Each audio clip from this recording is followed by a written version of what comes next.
আজকে যে সরকার, ভারতবর্ষের সরকার, যে মুসলমানদের ওয়াকফ সম্পত্তি নিয়ে যে একটা বিল পাস করার চেষ্টা করছে, ওই বিলটা যদি পাস হয়ে যায়, এখন যে মসজিদে এশার নামাজ পড়ে এখানে এসে বসেছেন, সেই মসজিদটার নিয়ন্ত্রণ হয়ে যাবে ওদের হাতে। ভারতবর্ষে যত মুসলমানদের ওয়াকফ সম্পত্তি আছে, ওয়াকফ সম্পত্তি হলো যে জমিটা, যে সম্পদটা আল্লাহর রাস্তায় দান করে দেওয়া হয়, সেটা হলো ওয়াকফ সম্পত্তি। যতগুলো মসজিদ আছে, যতগুলো মাদ্রাসা আছে, কম বেশি সবই ওয়াকফ সম্পত্তির আন্ডারে। সেই ওয়াকফ সম্পত্তিকে হাতে নেওয়ার জন্য পার্লামেন্টে বিল পাস করার চেষ্টা করছে। ওই বিল যদি পাস হয়ে যায়, আজকে যে মসজিদে নামাজ পড়ছি, আজকে যে মাদ্রাসায় আলেম উলামা তৈরি হচ্ছে, এই সব জায়গার নিয়ন্ত্রণ সরকার কিন্তু নিয়ে নেবে। যখন ইচ্ছা, যা ইচ্ছা তারা তাদের নিজের মতন করবে। তারা হয়তো বলবে আস্তে আস্তে আপনাকে জায়গা থেকে সরাবে, আজ থেকে আজান বন্ধ, আজ থেকে দিনে 4 বার নামাজ হবে 5 বারের জায়গায়। আজানে শব্দ দূষণ হচ্ছে, ঠিক এইরকম করে একটার পর একটা আপনাকে দিন থেকে সরিয়ে দেবে। কিন্তু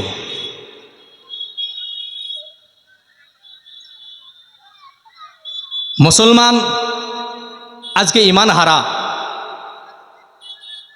আমি একটা আয়াত পড়েছি, ওয়ালা তাহিনু ওয়ালা তাহজানু ওয়া আনতুমুল আ'লাউনা ইন কুনতুম মুমিনিন। আল্লাহ রাব্বুল আলামিন কোরআন পাকের মধ্যে ঘোষণা করে বলছেন, ওয়ালা তাহিনু, তোমরা নৈরাশ হও না, ওয়ালা তাহজানু, তোমরা দুঃখ করো না, ওয়া আনতুমুল আ'লাউনা, তোমরাই সবার উপরে থাকবে, তোমরাই জয় হবে। শর্ত একটা, ওয়া আনতুমুল আ'লাউনা ইন কুনতুম মুমিনিন, তোমাদের প্রকৃত মুমিন হতে হবে। এটা কোরআনের চ্যালেঞ্জ।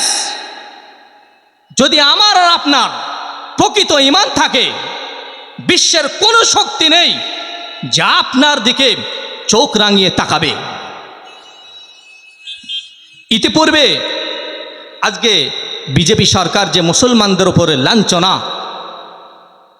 যে নিপীড়ন চালাচ্ছে, সম্ভালে একটা মসজিদে একবার সার্ভে হয়ে যাওয়ার পরে আমরা জানি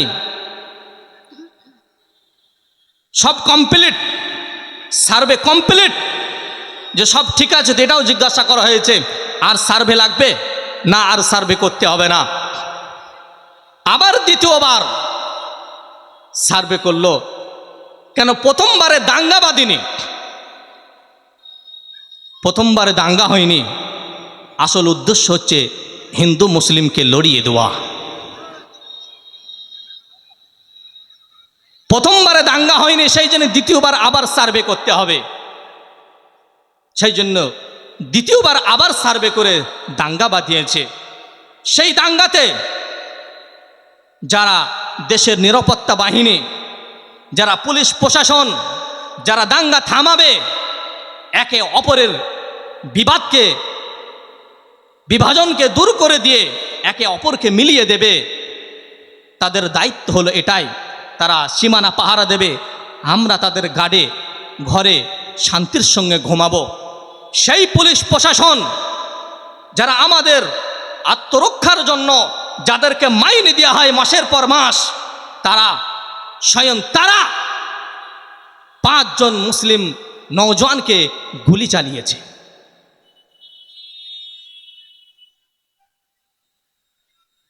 আমাদের ধর্ম এটা বলে না কোনো ধর্মকে গালি দাও, আমাদের ধর্ম এটা বলে না কোনো মন্দিরকে ভেঙে দাও, আমাদের ধর্ম এটা বলে না কোনো গির্জাকে ভেঙে দাও।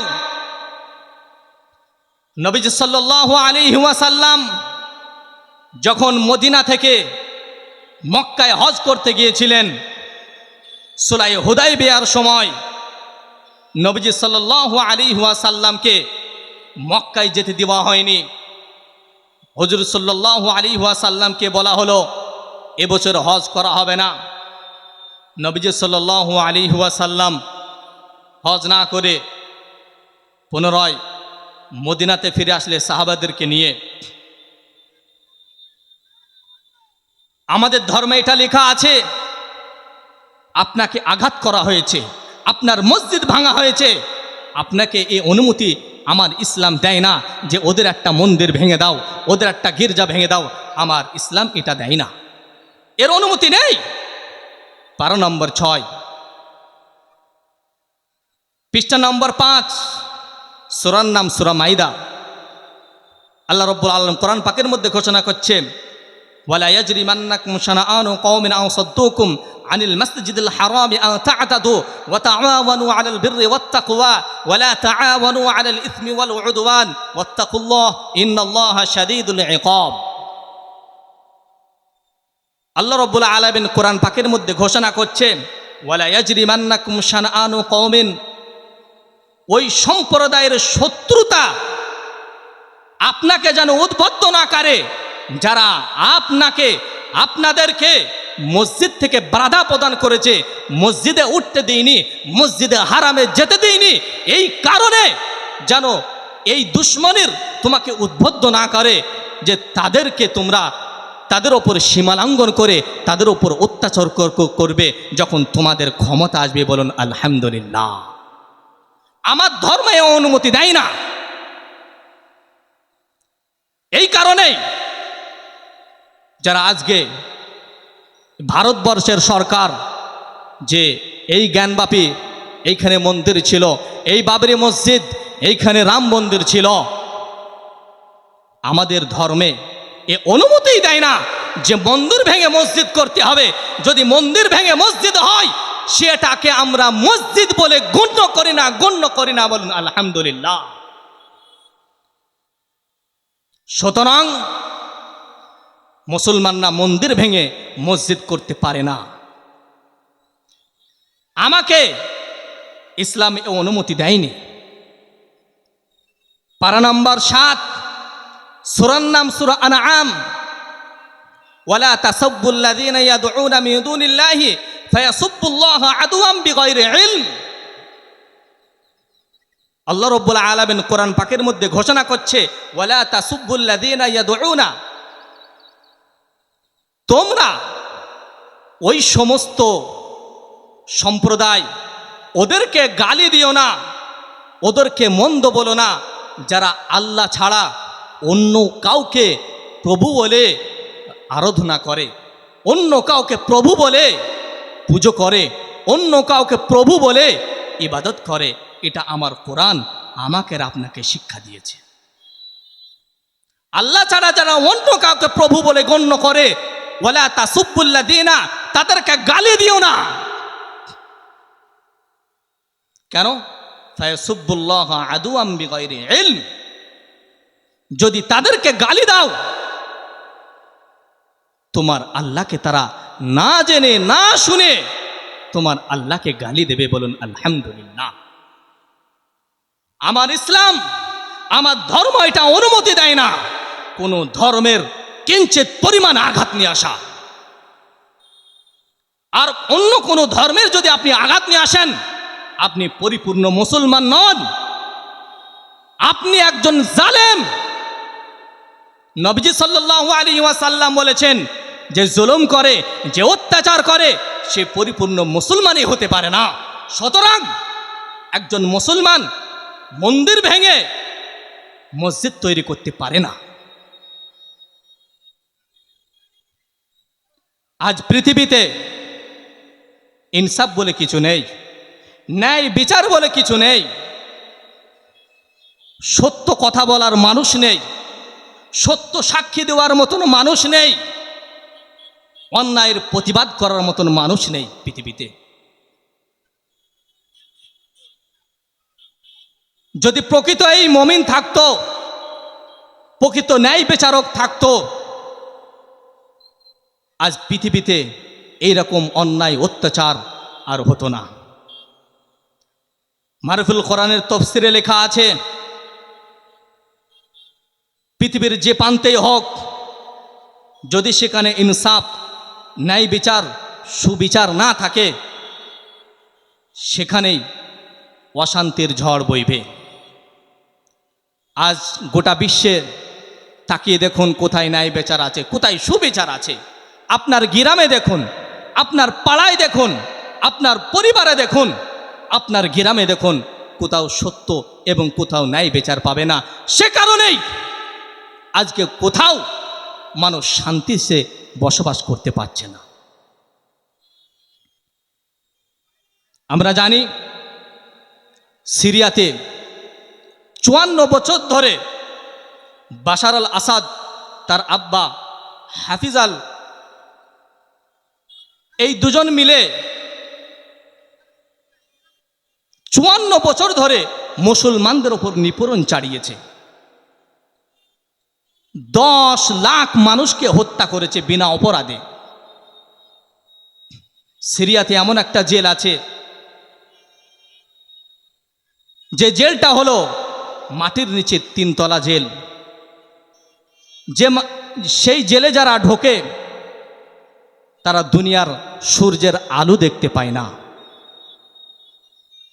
এই রকম জেলে সিরিয়ার বাদশাহ জনগণকে, যারা অন্যায়ের প্রতিবাদ করত, যারা অন্যায় সামনে রুখে দাঁড়াতো, এমনকি এটাও খবর এসছে যারা নামাজ কালাম পড়ত তাদেরকেও ওই জেলের মধ্যে ঢুকিয়ে দেওয়া হয়েছে। শুধু তাই নয়, তাদেরকে ফাঁসি দিয়ে মারা হয়েছে। মারার পূর্বে 3 ঘন্টা তাদেরকে পিটানো হয়েছে। বলুন সুবহানাল্লাহ। এইরকম করে তাদের ওপর নিপীড়ন চালানো হয়েছে। আমরাও দেশ চালিয়েছি।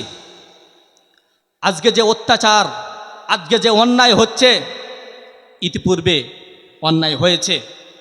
ইতিপূর্বে এরকম জালিম বাদশা এসেছে, এরকম সুপার পাওয়ার এসেছে, কিন্তু দুনিয়াতে কিন্তু তারা আজকে নাই। আজকে এরাও থাকবে না। পৃথিবীতে 800 কোটি মানুষ, তার মধ্যে পৃথিবীতে 244 কোটি হলো খ্রিস্টান ধর্মের মানুষ আনুমানিক। তারপরে মুসলমানরা হলো 200 কোটি। তারপরে হলো হিন্দু ধর্ম হলো 115 কোটি প্রায়। তারপরে স্থান আসছে বৌদ্ধ ধর্ম, এরা পৃথিবীতে 50 কোটি মানুষ আছে। তারপরে চীনের হান ধর্ম, এরা হলো 40 কোটি। যাই হোক, এই পৃথিবীতে 800 কোটি মানুষের মধ্যে জনসংখ্যার নিরিখে দেখতে গেলে যারা পৃথিবীকে নিয়ন্ত্রণ করছে, যারা পৃথিবীকে নিয়ন্ত্রণ করছে, তাদের জনসংখ্যা শুনলে চমকে যাবেন, অথচ তারাই পৃথিবীকে চালাচ্ছে। তাদের জনসংখ্যা হলো 1,50,00,000। তারা কারা জানেন?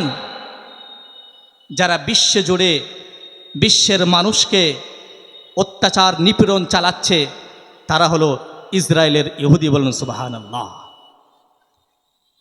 1,50,00,000 মানুষ যারা গোটা পৃথিবীকে নিয়ন্ত্রণ করছে। কেন জানেন? তারা কোরআনের উপর আমল করে। ইহুদি তারা কোরআনের উপর আমল করে, সেই কারণে গোটা বিশ্বের ওপরে আঙুল নড়াচ্ছে। সেই কোরআনটা জানেন কি?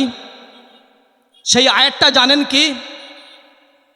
সেই আয়াতটা হলো সর্বপ্রথম নবীজি সাল্লাল্লাহু আলাইহি ওয়াসাল্লামের উপর যে আয়াতটা নাজিল হয়েছে সেটা হলো ইকরা বিসমি রাব্বিকাল্লাযী খলাক। এই আয়াতটার ওপর তারা আমল করে, সে কারণেই তারা বিশ্বকের উপরে আঙুল চালাচ্ছে।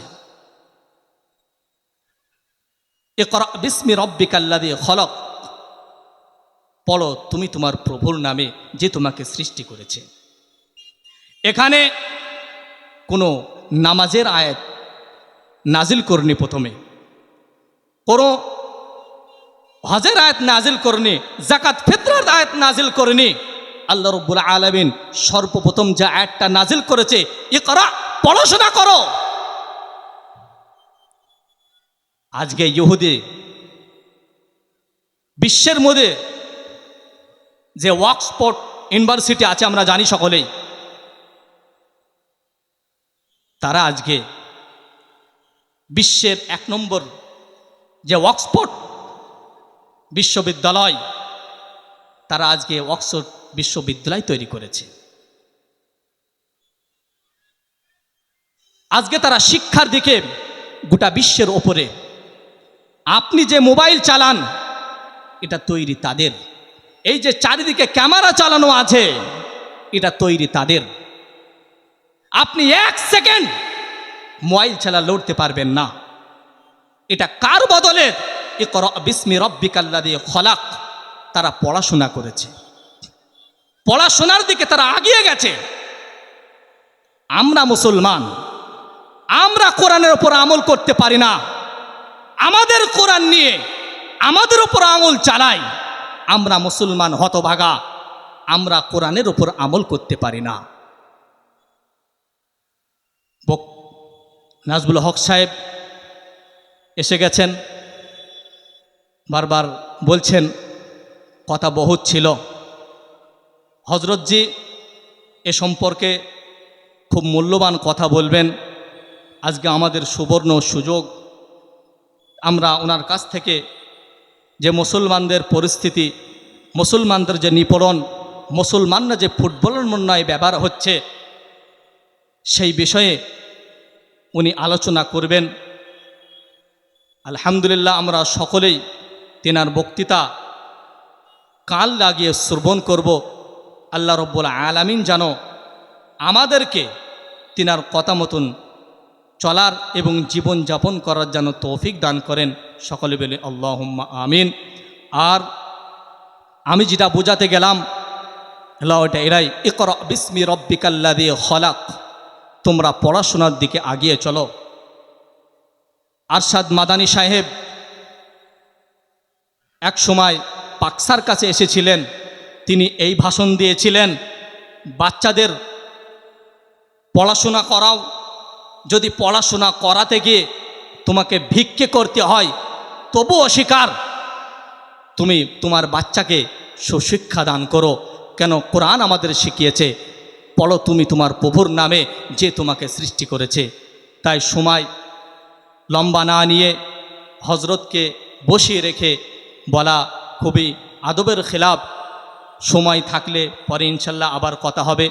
আল্লাহ রব্বুল আলামিন আমাদেরকে, আপনাকে, সকলকে শোনার থেকে বেশি বেশি আমল করার তৌফিক দান করুক। আমি হজরতকে আসার জন্য অনুরোধ করব। হজরত আসবেন এবং এসে ওনার বক্তৃতা